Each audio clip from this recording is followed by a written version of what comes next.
دولت میں دی ہے وہ اس سے زیادہ اللہ تعالیٰ مجھے اس دولت کا جو ہے اجر دے گا. اس لیے وہ بظاہر اگر کم بھی ہو جائے تو وہ اس کا خیال ہی نہیں کرتا کہ اس میں کچھ کمی ہو گئی ہے. اللہ تعالیٰ اس کے مال میں بھی برکت دے دیتا ہے. وَلَا ظُلِمَ عَبْدٌ مَظْلِمَةً صَبَرَ عَلَيْهَا إِلَّا زَادَهُ اللَّهُ عِزًّا. اور اگر کسی آدمی کے ساتھ کوئی زیادتی کی جائے، اس کا کوئی اگر مال دبا لے یا اور کسی طرح کی زیادتی کرے اور وہ اس کو برداشت کر لے، اس کے ساتھ چیخ و پکار یا واویلا کرنا یا ہائے وائے کرنا یا ماتھا پیٹنا، اس طرح کی بے صبری کا مظاہرہ نہ کرے، بلکہ اس کا بالکل عزم کے ساتھ اور استقامت کے ساتھ اس نقصان کو برداشت کرے، تو اللہ تعالیٰ اس کی عزت میں اضافہ کرے گا. یعنی اس سے اگر ظالم جو ہے اس کو اس کا بھی اس کی جو سزا مل جائے گی، تو وہ یہ نہیں کرتا کہ وہ ساری دنیا کو وہ بیان کرے اور سنائے کہ میں تو مر گیا، میں تو یہ ہو گیا، میرے ساتھ تو وہ ہو گیا، بلکہ اس نقصان کو برداشت کرتا ہے اور اپنے اندر اس کے مقابلے کے لیے جو ہے وہ طاقت پیدا کرتا ہے کہ ٹھیک ہے یہ نقصان ہو گیا تو کیا اس کی تلافی بھی کرنے والا موجود ہے. اگر نقصان پالے موجود ہے تو اللہ تعالیٰ اس کی بجائے اس کی جو کمی ہوئی ہے اس کے مال میں یا اس کی جو کوئی اس کے ساتھ زیادتی ہوئی ہے، اس کی وجہ سے اس کی عزت میں اضافہ ہوتا ہے، اس کا مقام جو ہے وہ اللہ تعالیٰ کے نزدیک بلند ہو جاتا ہے، اور لوگوں میں بھی وہ ایک صابر اور ایک صاحب عزم اور ایک صاحب استقامت جو ہے انسان، اس کی ایک چیز آتی ہے. اب ہم اپنے معاشرے میں بھی دیکھتے ہیں کہ جو لوگ چیخ پکار کرتے ہیں ان کو بھی دیکھتے ہیں ان کی کتنی عزت ہوتی ہے، اور جو لوگ ظلم کا مقابلہ کرتے ہیں اور اس میں کھڑے ہو جاتے ہیں اور واویلا نہیں کرتے ہیں، ان کا کیا مقام ہوتا ہے. وَلَا فَتَحَ عَبْدٌ بَابَ مَسْأَلَةٍ إِلَّا فَتَحَ اللَّهُ عَلَيْهِ بَابَ فَقْرٍ. اور جو شخص دروازہ سوال کا کھولتا ہے دوسرے سے مانگنے کا، اللہ تعالیٰ اس پہ بھوک اور افلاس کا دروازہ کھول دیتا ہے. یعنی بجائے اس کے کہ وہ مانگ کے کچھ حاصل کرے اور اس کی کوئی جو دولت ہے اس میں اضافہ ہو، اللہ تعالیٰ اس پہ فخر کا دروازہ کھول دیتا ہے اور وہ ہمیشہ بھوکا ہی رہتا ہے. اس کی جو ہے وہ کبھی سیر نہیں ہوتا. جو اگر کوئی اس کے پاس پیسے آ بھی جائیں تو اس کی ہوس جو ہے پیسے کی وہ ختم نہیں ہوتی. اسی لیے نبی کریم صلی اللہ علیہ وسلم کے صحابہ کرام کے سامنے جب اس طرح کی بات کرتے تھے، اور حکیم بن نظام کا بہت مشہور واقعہ ہے کہ جب انہوں نے حضور سے 2-3 دفعہ مانگا تو پھر آپ نے اس سے کہا کہ نہیں یہ تنبیہ کی، تو وہ پھر عمر بھر کسی سے انہوں نے سوال نہیں کیا. حالانکہ جب وہ مال غنیمت آتا تھا اور وظیفہ بھی ہوتا تھا جب ان کا، تو حضرت ابوبکر صدیق رضی اللہ تعالیٰ عنہ کے زمانے بھی انہوں نے انکار کر دیا دینے سے جو ان کا حق بنتا تھا. حضرت عمر رضی اللہ عنہ کے بارے میں بھی یہی ہے کہ انہوں نے بھی جب ان کو دینا چاہا تو ان کا حق، تو انہوں نے کہا کہ نہیں میں نہیں لوں گا، میں نبی کریم صلی اللہ علیہ وسلم سے یہ وعدہ کیا کہ میں آپ کسی کے سامنے سے نہیں لوں گا مانگ. اور یا اسی طرح کا کوئی کلمہ حضور نے فرمایا وَأُحَدِّثُكُمْ حَدِيثًا فَأَحْفَظُوهُ. میں ایک اور حدیث تمہیں ایک اور بات کرتا ہوں، اس کو بھی تم یاد رکھنا. وہ کیا حدیث ہے؟ انما الدنیا لأربعة نفر. یہ دنیا جو ہے اس میں 4 قسم کے آدمی پائے جاتے ہیں.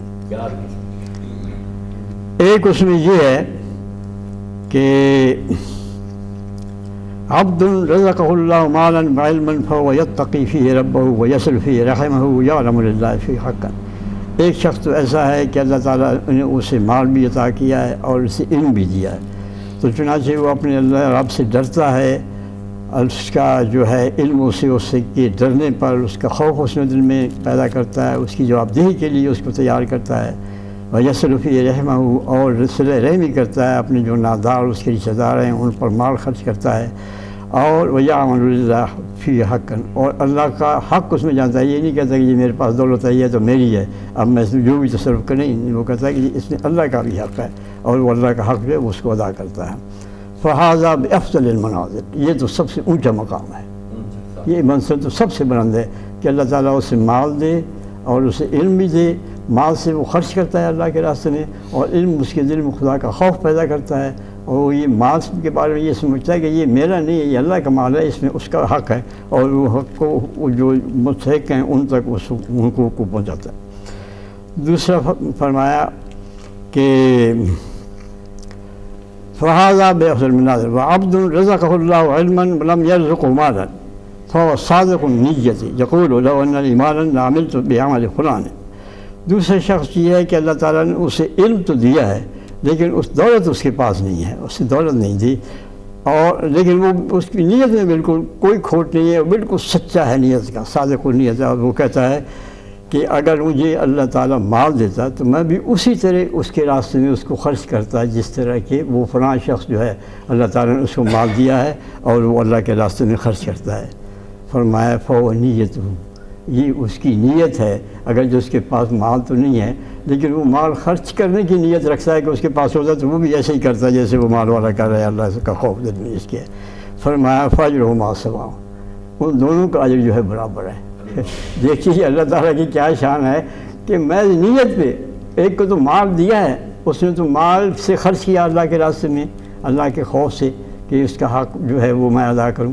لیکن یہ شخص کو مال نہیں دیا، صرف اس کے دل جو ہے اس میں اللہ تعالیٰ نے یہ ڈال دی بات، وہ خوف اس کے دل میں ہے اور وہ کہتا ہے، اس کی آرزو کرتا ہے کہ میرے پاس بھی مال ہوتا تو میں اسی طرح خرچ کرتا جس طرح اس شخص نے دیا ہے. تو اللہ تعالیٰ اس کی ایک نیک نیت ہی پر اس مال والے کا اجر جو ہے وہ اس کو بھی دے دے گا. اجرہما سواء، یعنی بغیر مال کے ہی اس کو اس مقام پر پہنچا دیتا ہے جس پر مال والا پہنچے گا. دیکھیے اللہ تعالیٰ یہ خزانہ کتنا ہے اللہ تعالیٰ کا، ہمارے لیے اس نے کیا کچھ انتظام کیا ہوا ہے. وَعَبْدٌ رَزَقَهُ اللَّهُ مَالًا وَلَمْ يَرْزُقْهُ عِلْمًا فَهُوَ يَخْبِطُ فِي مَالِهِ بِغَيْرِ عِلْمٍ لَا يَتَّقِي رَبَّهُ وَلَا يَصِلُ فِي رَحِمَهُ. ایک اور شخص ہے تیسرا کہ اللہ تعالیٰ نے اسے مال دیا ہے لیکن اسے علم نہیں دیا، تو وہ جو ہے صحیح بے دھیانی سے اور بے پرواہی سے اور بغیر سوچے سمجھے جو ہے اپنا مال خرچ کرتا ہے، ایسی جگہ پر خرچ کرتا ہے جس کے کہ خدا نے جہاں خرچ کرنے کا منع فرمایا ہے وہ زیب و آرائش میں، عیاشی میں خرچ کرتا ہے. تو لا یتقی فی ربہ، اللہ تعالیٰ کا خوف اس کے دل میں نہیں ہے. ولا یصل فی رحمہ، اور نہ وہ جن کی حقوق ہیں صلہ رحمی کرتا ہے، ان کو مال دیتا ہے، اپنے غریب رشتہ داروں کی پرورش کرتا ہے، اور نہ یہ سمجھتا ہے کہ اللہ تعالیٰ کے اس مال میں حق ہے، وہ حقوق مجھے ادا کرنے چاہیے. تو فرمایا فہذا بأخبث المنازل، یہ بدترین مقام ہے کہ نہ اس نے مال میں خدا کا خوف اس کے دل میں پیدا ہوا کہ میں اس مال کو خرچ کروں اللہ کے راستے میں، اور نہ اس کے علم اس کے پاس نہیں ہے. وہ اس جہالت میں اپنی جو ہے وہ اللہ تعالیٰ کے خوف کو ایک طرف رکھ دیا اور کوئی اس میں خوف پیدا نہ ہوا. نہ اس کی سمجھ میں آیا کہ میں مال کہاں خرچ کروں، نہ اس کی سمجھ میں یہ آیا کہ اس مال کو میں اللہ کے راستے میں خرچ کروں، اپنی عیاشی کے بجائے اپنے جو رشتہ دار ہیں عزیز ہیں ان کے لیے اس کو کروں. تو اب فرمایا یہ وَعَبْدٌ لَمْ يَرْزُقْهُ اللَّهُ مَالًا وَلَا عِلْمًا فَهُوَ يَقُولُ لَوْ أَنَّ لِي مَالًا لَعَمِلْتُ فِيهِ بِعَمَلِ فُلَانٍ فَهُوَ نِيَّتُهُ فَيَرْزُقُهُ سَوَاءً. اور ایک شخص ایسا ہے چوتھا آدمی جس کو اللہ تعالیٰ نے مال بھی نہیں دیا اور اس کے بعد علم بھی نہیں ہے، اور وہ کہے کہ لو ان لی مال، اگر میرے پاس مال ہوتا تو میں بھی ویسے ہی کرتا جیسے کہ فلاں شخص کرتا ہے، یعنی اسی طرح سے اسراف کرتا، اسی سے بدمعاشیاں کرتا، اسی طرح سے عیش و عشرت کرتا، اسی طرح سے ان حقوق کو ادا نہ کرا جو مجھ پر لازم ہے. فَهُوَ نِيَّتُهُ، اب یہ اس کی نیت ہے. فَوِزْرُهُ مَا سَوَىٰ، تو اس کا بھی جو ہے وہ بوجھ اور اس کا بھی گناہ جو ہے اتنا ہی ہے جتنا کہ اس مال اور علم والے کے پاس تھا جس نے نہ اپنے علم سے فائدہ اٹھایا اور نہ اپنے مال سے فائدہ اٹھایا. تو یہ جو ہے یہ بدترین منزل ہے جو کسی کی ہو سکتی ہے.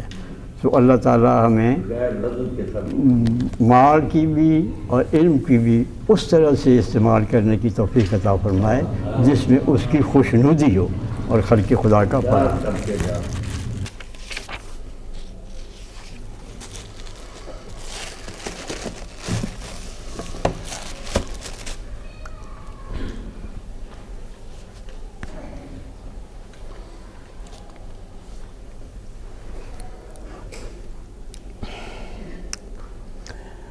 اعوذ باللہ من الشیطان الرجیم، بسم اللہ الرحمن الرحیم. ذالک عالم الغیب والشہادۃ العزیز الرحیم الذی احسن کل شیء خلقہ وبدأ خلق الانسان من طین ثم جعل نسلہ من سلالۃ من ماء مہین ثم سواہ ونفخ فیہ من روحہ وجعل لکم السمع والابصار والافئدہ قلیلا ما تشکرون۔ سورہ سجدہ کی آیات میں نے آپ کے سامنے تلاوت کی ہیں۔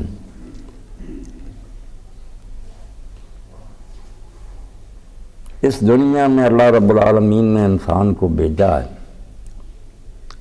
کہ وہ عارضی اس زندگی میں اللہ تعالیٰ کی مرضی کے مطابق زندگی بسر کرے، اور اس کے نتیجہ میں جو دائمی اور پائیدار زندگی ہے وہاں سرخروئی اور کامیابی حاصل کرے۔ ہم امتحان کے لیے یہاں بھیجے گئے ہیں۔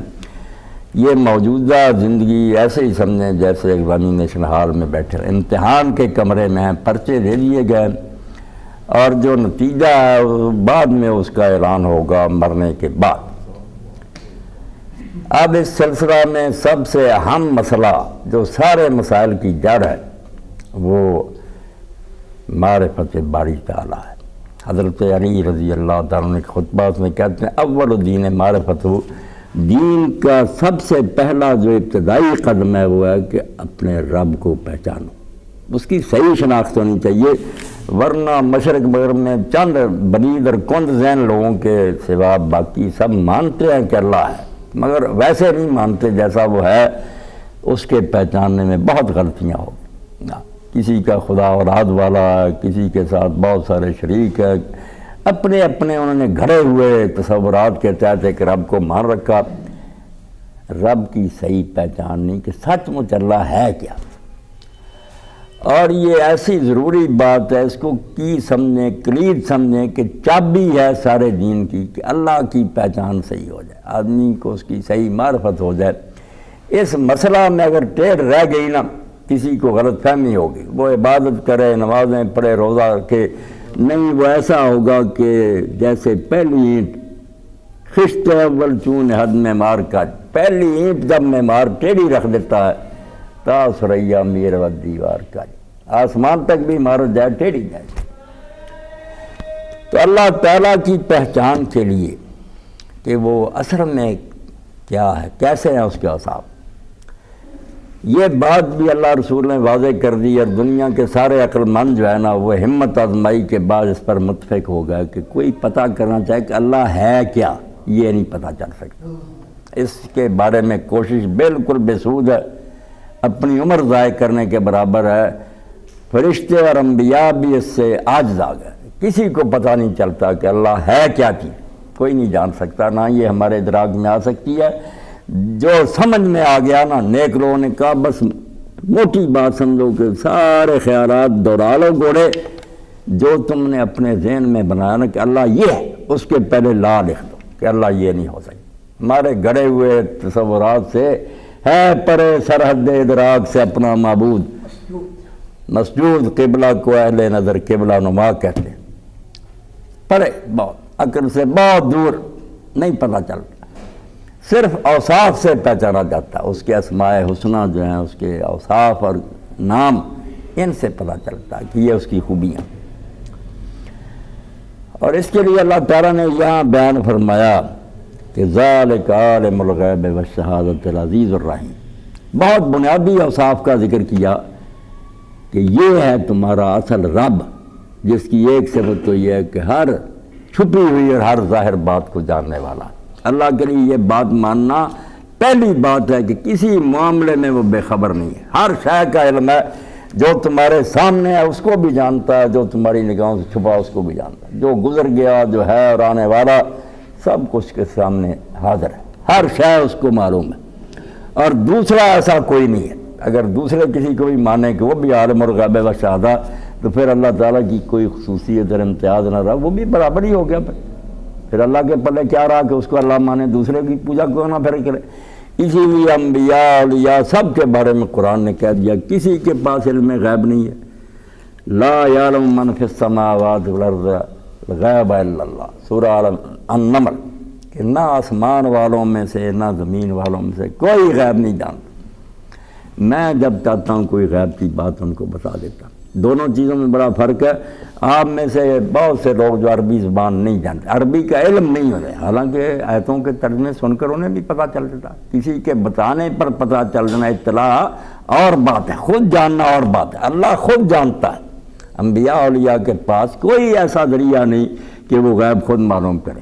وہی اور الہام کے ذریعے اللہ بتا دے. وہاں قرآن میں جہاں آیا ہے پیغمبروں کے بارے میں یا اطلاع کا لفظ، اظہار اطلاع کہ میں بتاتا ہوں، یہ کہیں جملہ نہیں آیا کہ میرے بتانے سے وہ عالم الغیب ہوگا. نہیں، یہ طاقت نہیں اللہ نے دے دی، کسی کو یہ مرکہ نہیں عطا کر. جیسے ظاہری علم ہے اس کے وسائل ہمارے قبضہ میں اللہ نے کر دیے، پڑھیں مطالعہ کریں ٹھیک ہے، ہم جانتے ہیں آگے سے آگے جائیں. غیب کی کنجی نہیں اللہ نے دی. وَعِندَهُ مَفَاتِحُ الْغَیْبِ، یہ چابیاں اپنے ہاتھ میں رکھی ہیں، وہاں سے نکال کر جتنا جی چاہے دیتا رہے، مگر یہ نہیں کر دیا کہ وہ اپنے آپ جاننا شروع کر دے. علم الغیب اور ہے، اطلاع علی الغیب اور ہے. اللہ بتائے گا پتہ چلے گا، نہ بتائے گا تو پاؤں کے نیچے کی بات کا بھی نہیں پتہ چلے گا. اسی لیے سعدی نے بوستان میں قرآن مجید سے لے کر بہت اچھی بات بیان کی کہ کسی شخص نے کنعان کے بوڑھے سے پوچھا، حضرت یعقوب علیہ السلام سے، کہ آپ نے مصر سے کرتا لے کر بشیر چلا تو خوشبو سونگھ لی، مصر سے بوئے پیراہن شمیدی، وہاں سے تو خوشبو سونگھ لی، چرا درچا ہے کنعان نشنا دیجی. کنعان کے کنویں میں پاس ہی تھا یوسف علیہ السلام، وہ نہیں دیکھا. انہوں نے فرمایا یعقوب علیہ السلام نے بگفت حوال ما برکے جہانت، کہ ہمارا حال جو ہے نا پیغمبروں کا، وہ اندھیرے میں کوندنے والی اور چمکنے والی بجلی کا ہے، کہ جب وہ چمک جاتی ہے تو چیزیں نظر آتی ہیں، جب وہ چھپ جاتی ہے کچھ نظر نہیں آتا. ہمارے بس میں کچھ نہیں ہے. دم پیدا و دیگر دم نہاز، جیسے وہ بجلی اندھیرے میں کبھی چمکتی ہے کبھی چھپ جاتی.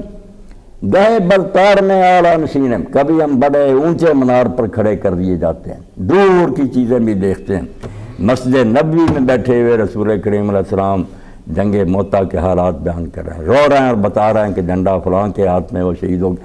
کبھی ایسے اللہ کھڑا کر دیتا ہے، گئے بڑ پشت پائے خود نبی نے، کبھی پاؤں کے نیچے کی بات نہیں ہم جانتے. یہ فرق ہے اللہ میں. اللہ کا علم اپنا ہے اور ہر چیز کا ہے، دوسروں کا بتائے سے اور تھوڑا تھوڑا جتنا وہ بتائے سارے کو نہیں وہ گھیر سکتے. آخر تک یہی حال رہا. اللہ کے رسول علیہ السلام نے اپنی بیویوں میں سے کسی سے کوئی راز کی بات کہی، اس نے وہ راز نہ رکھا، بتا دیا. اللہ نے وحی کے ذریعے، آپ کو نہیں پتا چلا، اظہر اللہ علیہ، اللہ نے آپ کو بتا دیا کہ ایسا ہوا. حضور نے اشارے سے وہ بات بتلائی، تھوڑی بتائی تھوڑی چھپا لی. تو بیوی نے یہ کہا، بالکل 9 ہجری کی بات، اتنی جور عمر میں نہیں رہی آپ کے گھر. اگر ذہن میں ہوتا کہ حضور سب کو جانتے، وہ کیوں کہتی؟ اس نے کہا آپ کو کس نے بتایا؟ من انبا کہا، کس نے خبر دی آپ کو؟ آپ نے نہیں کہا میں جانتا ہوں، ابھی تک تیرا ایمان درست نہیں ہوا کہ میں عالم الغیب ہوں، حاضر ناظر ہوں. یہ باتیں نہیں تھی، گڑی ہوئی باتیں. اللہ کو اللہ مانو، رسول علیہ السلام کے رسول. آپ نے فرمایا نبانی العلیم الخبیر، مجھے اس خدا نے خبر دی ہے جو سب کو جانتا ہے، جس کو ہر شے کی خبر. تو اللہ نے پہلی بات تو یہ کہی اللہ کے بارے میں جاننے کی کہ وہ ہر شے کو جانتا ہے، کوئی چیز اس کے علم کے سے پوشیدہ نہیں. یہ ایمان جو ہے نا، یہ اللہ پر آدمی کا بھروسہ قائم کرتا ہے. اس سہارے سے پھر خدا کو مانتا ہے. جس کے دل میں ذرا بھی اس بارے میں شک ہو کہ شاید اللہ کو پتہ یہ نہیں میری حالت کیا ہے، وہ اللہ پر پورا توکل نہیں کر سکتا. اللہ پر بھروسہ وہی کرے گا، اطمینان اسی کو حاصل ہوگا جو مانیں گا کہ میرا خدا کو بے خبر ہے. اس کو سب پتہ ہے کہ میں کن حالات میں پھنسا ہوں، بیمار ہوں، مالی مشکلات میں ہوں. میرا اللہ ہر شے کو جاننے والا ہے. اس لیے پہلی صفت بیان فرمائی کہ جس دین کی اطلاع اللہ دیتا ہے ذالک عالم الغیب وشہادہ، تو ہر چیز کو جاننے والا. ابھی قاری خالق بھائی صاحب کے پاس پڑھ رہے تھے قرآن مجید سورہ حشر کی آخری آیات، یہ تینوں آیتیں جو ان پر خاص زور دیا گیا کہ صبح شام پڑھو ان کو. کیا ان میں واللہ الذی لا الہ الا ہو عالم الغیب والشہادہ هو الرحمن الرحیم. وہاں بھی پہلے، کیونکہ اگر اس بارے میں ہی آدمی جو ہے وہ اسے اطمینان نہ ہو، وہ پوری طرح نہ جانتا کہ میرے اللہ کو ساری حالات کی خبر ہے، کیا اس خدا کو مانے گا؟ اس پر کیا بھروسہ کرے گا؟ اس سے کیا مانگے گا؟ پہلے یہ یقین ہونا چاہیے کہ ذرے ذرے کو جانتا. اس لیے فرمایا مطمئن ہو جا. ایک شخص بیان کرتا، میں نے حضرت موسیٰ کاظم رحمۃ اللہ علیہ کے ساتھ حج کیا، میں نے دیکھا کہ صفا اور مروہ پر اس کے سوا انہوں نے کچھ نہیں کہا. صفحہ پر گئے کھڑے ہو کر یہ کہا، مروہ پر یہ کہا، آپ بھی لکھ لیں توحید کا نچوڑ، اللہم انی اسألک حسن الظن بک فی کل حال وصدق النیت فی التوکل علیک۔ اللہ میرا سوال یہی ہے کہ میں کسی حال میں ہوں، خوشحالی میں ہوں یا بدحالی میں ہوں، ہر حال میں میرا سوال ہے